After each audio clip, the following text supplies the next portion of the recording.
And I believe that Patel lied to us in the committee. He said that he couldn't share his grand jury testimony, and I'm quoting him here, because there's a court order on that case. He said, he said again, I can't go into court orders granted by the DC District Chief Judge. And then when I pressed him further, he challenged me saying, you want me to violate a court order? He then went on to say to Senator Booker that his grand jury testimony has been sealed by the Department of Justice, and I'm not allowed to discuss it here.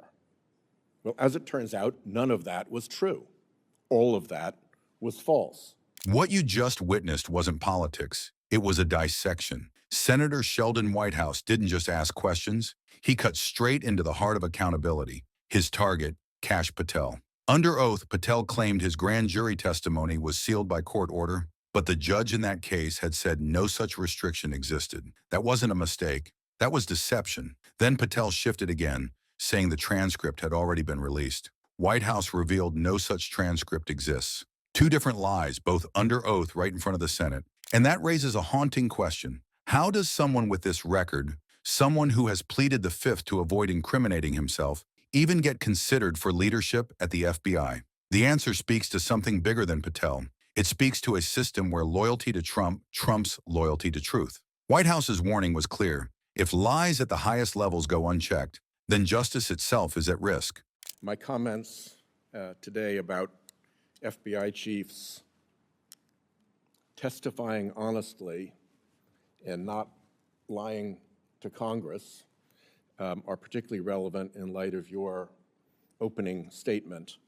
Let me start with the basic fact behind all of this, that the current FBI director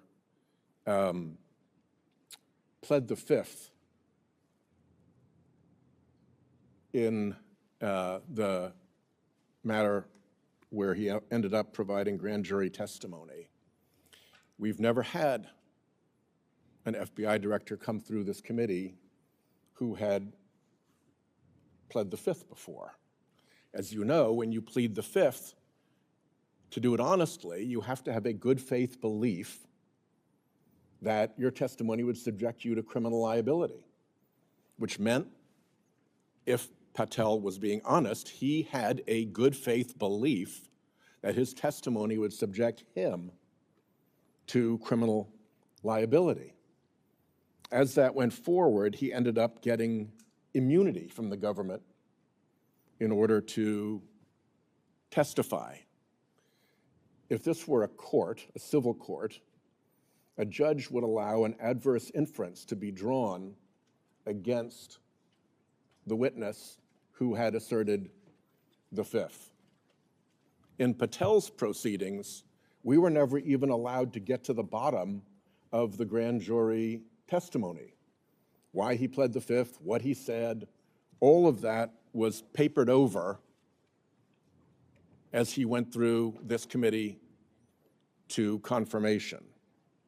So for obvious reasons, I pursued that question, just as you would, Chairman, if the shoe were on the other foot. And I believe that Patel lied to us in the committee. He said that he couldn't share his grand jury testimony, and I'm quoting him here, because there's a court order on that case.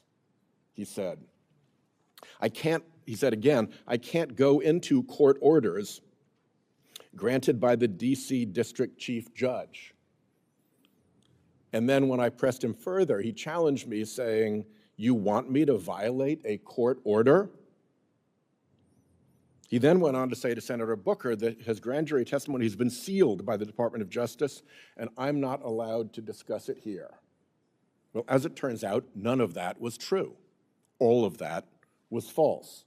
And we know that because the DC District Chief Judge, who he mentioned in his false statement to this committee, said, and I'm quoting the judge, July 2025, Federal Rule of Criminal Procedure 6E allows witnesses like Patel to divulge the contents of their testimony, meaning that nothing was preventing him from doing so before the committee, unquote. So it sure looks like he lied about that. So in his recent testimony, I asked him again.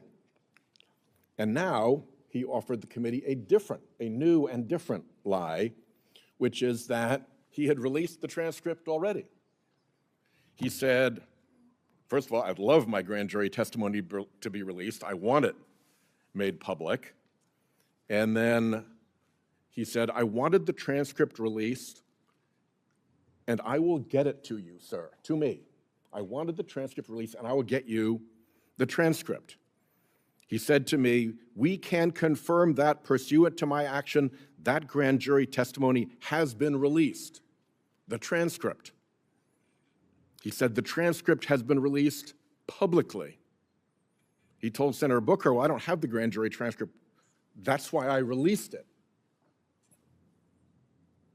So, as it turns out, no transcript was released. He was making up that lie probably to get away from having to answer our questions. But now we have an FBI director who first lied in committee about a non-existent court order and had that lie exploded by the actual judge who he claimed had him under court order, and then lied in committee about having released a transcript that we all know has not been released. I think on that state of facts, we're entitled to get the transcript that he says he wants us to have, that he says he released publicly, and that the judge has confirmed is not under any court order of protection. So, Mr. Chairman, I look forward to working with you. I know you have a strong interest in FBI chiefs testifying honestly in this committee and not lying to Congress to try to get to the bottom of what is going on, because those seem like two pretty flagrant and obviously provable lies. And we'll follow up for further assistance to get to the bottom of this. But I don't think it's asking too much to ask the committee's support, to ask Director Patel to do what he says he has already done, which is to release the grand jury transcript of his testimony and provide it to us. Thank you. When Senator Sheldon Whitehouse takes the floor, his words resonate with a precision that transcends mere political rhetoric. He operates with the precision of a surgeon, meticulously dissecting the layers of accountability that are essential to the functioning of our government. In this pivotal moment, he is not merely engaging in a partisan debate, he is illuminating a fundamental truth about the integrity of our democratic institutions. This is about more than party lines. It's about the very essence of truth, integrity, and the insidious decay that occurs when power operates without the anchor of honesty. Senator Whitehouse is delivering a powerful reminder to the American public. Lying under oath, especially in the hallowed halls of the Senate, is not merely a trivial mistake or a strategic maneuver in the political game. It represents a direct assault on the immune system of democracy itself. When individuals at the highest echelons of federal law enforcement can mislead Congress without consequence, it raises an alarming question. What hope do ordinary citizens have in their fight against corruption and the abuse of power? At the heart of this exchange lies the audacity of Kash Patel's testimony. According to Senator Whitehouse, Patel didn't just stretch the truth, he allegedly concocted an entire legal narrative to evade accountability. He claimed that his grand jury testimony was sealed and that he was bound by a court order prohibiting him from speaking. However, in a stark contradiction, the very judge overseeing Patel's case made it abundantly clear that nothing prevented him from sharing his testimony. This isn't just a matter of misleading statements. It's an act of deception that undermines the very fabric of our democratic processes. But the deception doesn't end there. When pressed further, Patel reportedly shifted his story yet again, now asserting that he had already released the transcript of his testimony. Yet as Senator Whitehouse points out, that transcript is nowhere to be found in any public record. This marks not one but two separate lies, both uttered under oath in front of Congress. Such behavior raises critical questions that extend far beyond partisan politics. How did someone like Kash Patel, who has previously invoked the Fifth Amendment to avoid self-incrimination, even come to be considered for a leadership position within the FBI? What does this say about the standards of accountability within Trump's inner circle, where allegiance to a former president seems to eclipse loyalty to the law itself? This situation highlights a troubling trend, a systemic issue where individuals are repeatedly recycled into positions of power despite their dubious records. We have witnessed this pattern unfold time and again. Individuals who lie, obstruct justice, and manipulate facts, all in service of protecting one man. When Senator Whitehouse lays bare these truths on the Senate floor, he is not merely exposing Kash Patel, he is unveiling a broader pattern of deceit and impunity, a pattern where truth becomes malleable and loyalty to an individual takes precedence over fidelity to democratic principles. This moment serves as a clarion call, a stark reminder that oversight is not an act of harassment, but rather a crucial safeguard for our democracy. The implications are profound. If the Senate cannot demand honesty from those entrusted with enforcing our laws, then what hope remains for justice itself? The stakes could not be higher. This is not simply about one individual's misleading testimony. It is about the very integrity of our democratic institutions. As Senator Whitehouse articulates these concerns, he underscores a chilling reality.